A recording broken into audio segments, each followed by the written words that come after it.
world? Ikaw muna. Russia. Russia. Oo. Final answer? Yes. Ikaw. Russia. Sure na? Asia. Asia. Asia. Asia. Country pala. Oo, Russia. country. Russia. Akala ko continent. Akala ko continent. Okay. Ang tamang sagot ay China. Russia. Yes. Tama kayo pareho. So, 3-2 na. So, fifth question. Ito na. So, fifth question. Ito, science naman tayo. Ay. What is the biggest planet in the solar system? Jupiter. Jupiter din. Jupiter din. Jupiter, Jupiter? Sure kayo? Largest, di ba?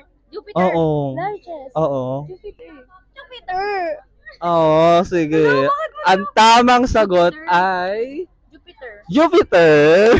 Ano lang ko yan? Okay. Question. Ito.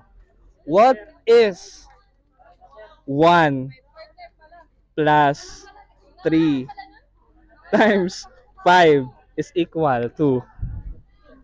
Huwag ka lumayo din ka. Una sa lahat, wag matangkit question sa akin. Sinabi na namin yan. 20. 20. Ikaw. 20. 1 plus 3 times 5. 20. Sige, 20. 20. 20. Ang tamang sagot ay 20. Simple equation. 16. Wala nakatamang sagot sa inyo. Yung yung third, yes. May ganun. Okay. M das? I am that. Ang last question natin is, ito na, kung sino makasagot na to, siya ng pinakamatalino sa inyong department. Katunayan. Katunayan na may ano talaga, may bubuga. Ito, ano ang English ng paminsan-minsan? Sometimes.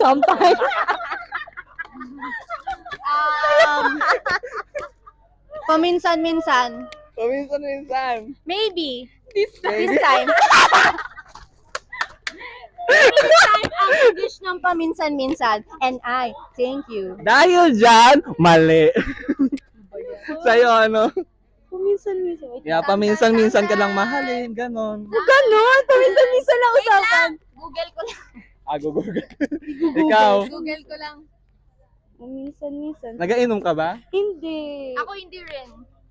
Sometimes. Sometimes? Maybe. Maybe this time. Okay, Sometimes. Oo. Final answer. Siguro.